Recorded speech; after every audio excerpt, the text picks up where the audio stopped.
प्रतापनगर एक बहुत ही संपन्न राज्य था। वहाँ के राजा बहुत ही प्रतापी थे और प्रजा का पूरा ख्याल रखते थे। राजा ने पूरे जीवन प्रजा की मन से सेवा की थी, लेकिन अब वह बूढ़े हो चले थे तो मन में बड़ी दुविधा थी कि उनके बाद राज्य को कौन चलाएगा। राजा साहब के 3 बेटे थे।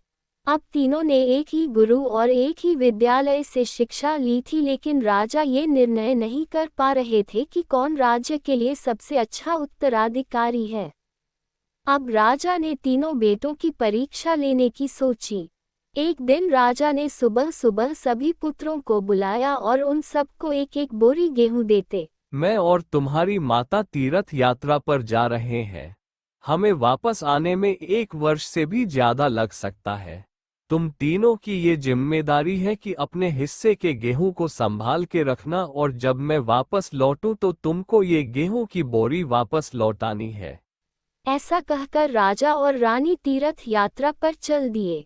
सबसे बड़े बेटे से सोचा, ये गेहूं की बोरी पिताजी को वापस लौटानी है तो इसे मैं तिजोरी में बंद कर देता हूँ। जब पिताजी आएंगे तो वापस दे दूंगा। यही सोचकर उसने गेहूं की बोरी तिजोरी में रखवा दी ताकि एक दाना भी इधर उधर ना हो। दूसरे बेटे से, तिजोरी में तो गेहूं सड़ जाएंगे, मैं इन गेहूं को खेत में डलवा देता हूं, जिससे गेहूं की अच्छी फसल होगी और पिताजी को एक बोरी की बजाय कई बोरी गेहूं दे सकूंगा। ना गेहूं के लिए अच्छा खेत देखा और ना ही अच्छी उपजाऊ जमीन देखी और ना ही खेत की घास फूस को साफ कराया। बस ऐसे ही एक बंजर जमीन पर गेहूं डलवा दिए और कभी उनकी देखभाल करने नहीं आया। उसे लगा कि अब अपने आप फसल आ जाएगी।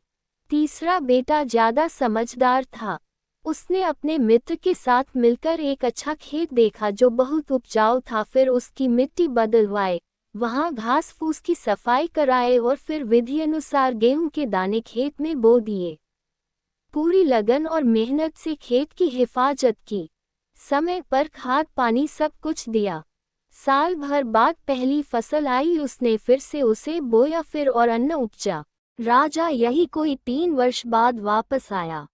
तीनों पुत्रों को देखकर बड़ी प्रसन्नता हुई, साथ ही मन में इच्छा थी ये जानने की कि बेटों ने गेहूं के साथ क्या किया। पहले पुत्र ने जैसे ही तिजोरी खोल के दिखाई, अंदर से बहुत बुरी बदबू आ रही थी, सब कुछ सड़कर राख। ये अन्न है जिससे हम सबका जीवन चलता है, और तुम इसकी देखभाल नहीं कर पाए, तुम क्या राज्य संभालोगे। अब दूसरा बेटा पिता को उस जगह पर ले गया जहां उसने गेहूं को डलवाया था। वहां जाकर देखा तो जंगल था, बड़ी बड़ी घास फूस खड़ी थी, गेहूं का तो नामो निशान ही नहीं था। राजा बहुत नाराज हुआ और उसे भी राज्य का उत्तराधिकारी बनाने से मना कर दिया। अब तीसरा पुत्र पिता को अपने खेतों पर ले गया। वाह, दूर से ही एक अलग खुशबू आ रही थी। गेहूं की फसल लहलहा रही थी, चारों तरफ हरियाली और जीवन था, और उस खेत से 50 बोरी से भी ज्यादा गेहूं उत्पन्न हो चुका था और आज भी खेत में फिर से फसल खड़ी थी। राजा का मन देखकर बहुत प्रसन्न हुआ और राजा ने तीसरे बेटे को अपने राज्य का उत्तराधिकारी बनाने का निर्णय लिया।